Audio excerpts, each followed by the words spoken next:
finding that like great wave that you can just shred, and it's just so fun because you work so hard to find it. You get up early, you have to like plan your whole schedule around when the waves are good, especially here in Maine because they're not always good all the time. When you're up early and you get the sun coming out and no one's out here and you're just, by yourself, it doesn't feel like work whatsoever, You're out on the water, you're in a boat, and you're doing something you enjoy. Like, to me, that's not work. And so that moment when you kind of realize you're working but not really.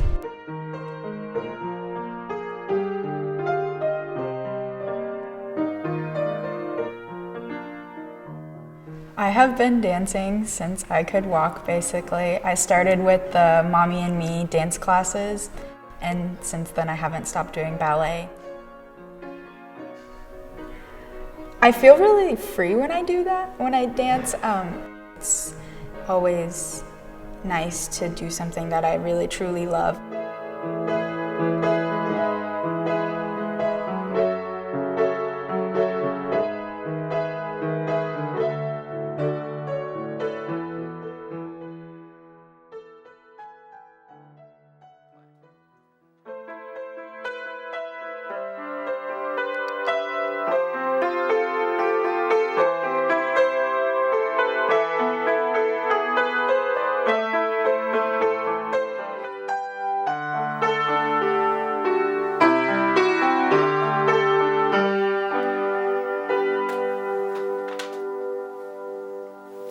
I've been composing for about 4 or 5 years now, I think. It's something that gives me great rewards, and I just love it. It's something I do whenever I'm sad, happy, anytime.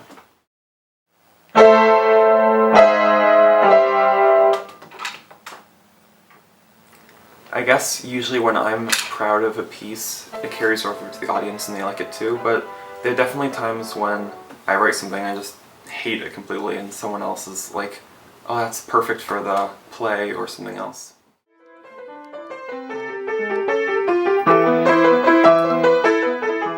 Seeing how other people enjoy the music and how it affects them, it really motivates me to keep on writing and keep on working.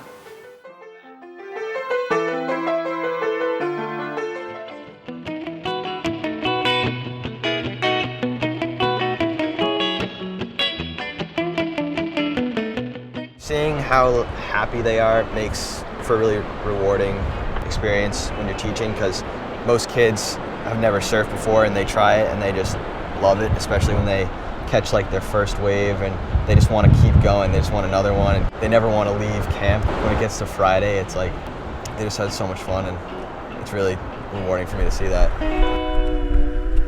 I'm out here whenever the waves are good, so that could be really early in the morning, late at night. The winters can get pretty cold when the water's like 35 degrees, 36. That's can kind of hurt your face because you don't have any wetsuit on your face. So you get like icicles hanging from your nose, and it's pretty wild, but it's still super fun. Yeah, so I'm gonna be definitely surfing for the rest of my life. It's forever gonna be like a part of me. And I just love passing that on to other kids because they can do it forever too.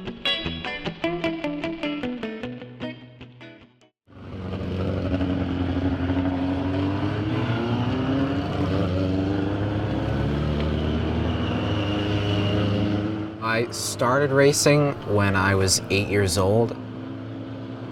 I never had any racing background other than sitting and watching races with my dad when I was little.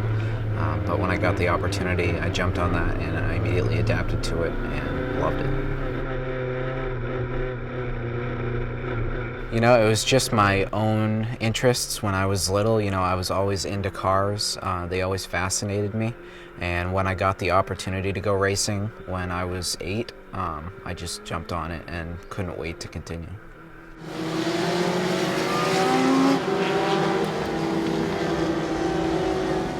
Each race is 12 laps. Each lap is 1.6 miles. We do about 1 minute and 21 to 1 minute and 22 second laps. So it's enough time to sort everything out, but really not enough time to feel everything and make decisions in terms of a long run. It's more or less a sprint. You kind of have to figure everything out in the moment. You can't really have any predetermined plans other than what you're going to do in certain situations. Currently being ranked #1 in the world, it's really good to be able to go online and look at the points and think that you're gonna have a shot at it, but there's still all of the rest of this season left, and you never know what could come. Being able to have something that you know you're good at. For me, I always struggled in finding exactly what I wanted to do, and when I found racing, it was the one thing that I could go out there and just kind of be good at. Through racing, I've learned to improve how I speak to certain people certain ways, and how to conduct myself in certain situations. It's been quite a helpful experience for me. Strong right, strong right, strong right. Strong right. Swap. I've spent my summer playing football. Good job, Mackenzie. Driving back, Mackenzie. Good job. Good. I wanted to start a new path in guy sports for girls, because I wanted to show that even though you're a girl, it doesn't matter if you play with a bunch of boys. When I'm in line for a full contact hitting drill, you're nervous at first, especially going up against some of the bigger boys. But once you get that first hit and your adrenaline gets pumping, all that just goes away and you just want to keep hitting more and getting better. How many backs in the back? The biggest thing I enjoy about football is the team bonds that we all have with each other and the way that the community supports us. They show up to our games, they cheer us on. Because in the lower levels, there's a bond, but there's more judgment towards a girl playing. And in high school, it just seems like they're more supportive. My biggest concerns are size differences, because I'm a lot smaller than a lot of the high school guys. That's it. That's the way to shuffle. That's the way to shuffle.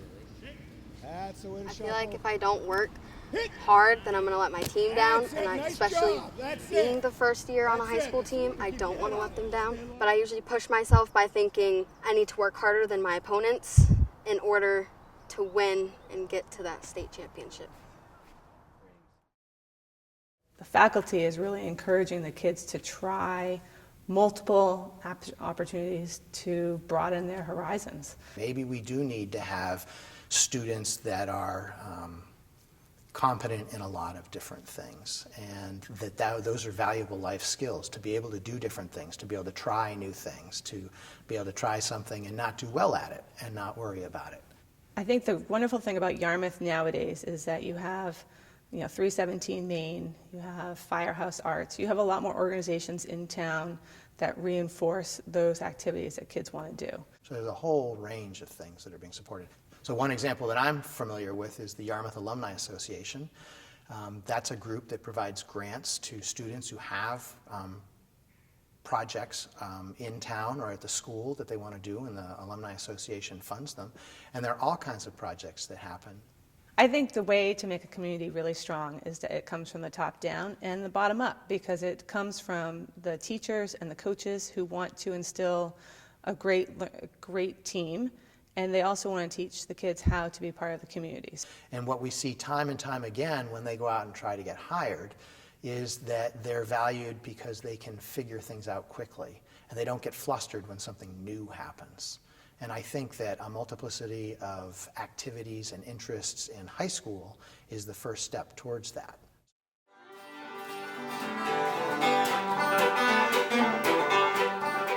So I spent a lot of the summer playing in a band called Flight 317. It's a bluegrass band, and I play bass.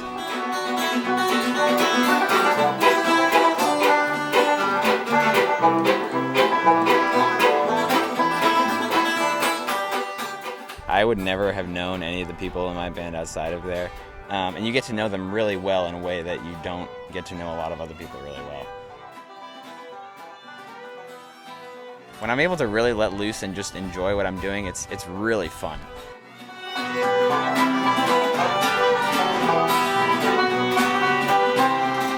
So one thing I love about Yarmouth is that you can, we can all be I feel like we can all be whoever we really want to be.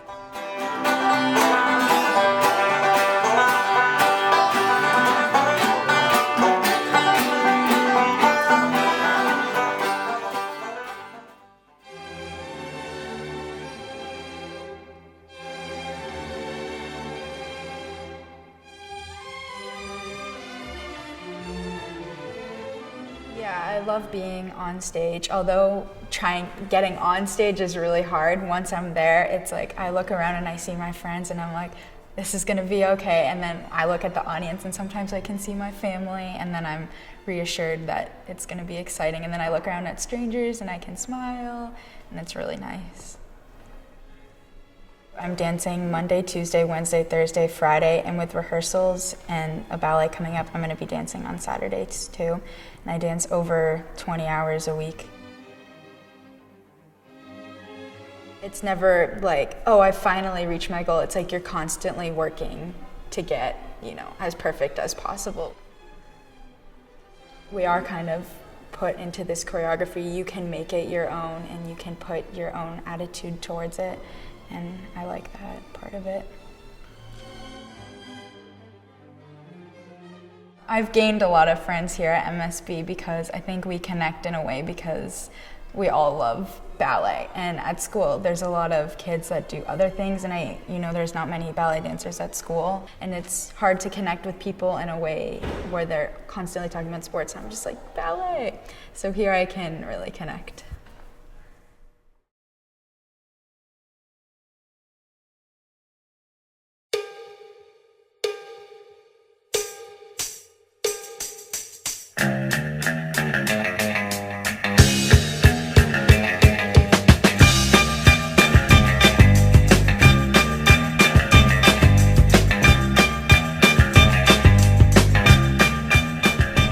First kind of got into lobstering just because my location, like living in Yarmouth, you're on the coast, it's part of the state really, it's a whole thing. So I think everyone grows up kind of interested in it. Well, I was personally just always being out in the water and stuff. And then I bought a boat 4 years ago, completely redid it. And so that suddenly I was had the access, that I didn't have before. Up at 5, you're out in the water for 8 hours generally. You haul over 400 traps, but it's fun, it's high speed. It's kind of a workout, I guess. So that's fun. It's busy. You get the sun coming out and no one's out here, and you're just, by yourself working, and it doesn't feel like work whatsoever, You're out on the water, you're in a boat, and you're doing something you enjoy. Like, to me, that's not work. And so that moment when you kind of realize you're working but not really, definitely that's it for me.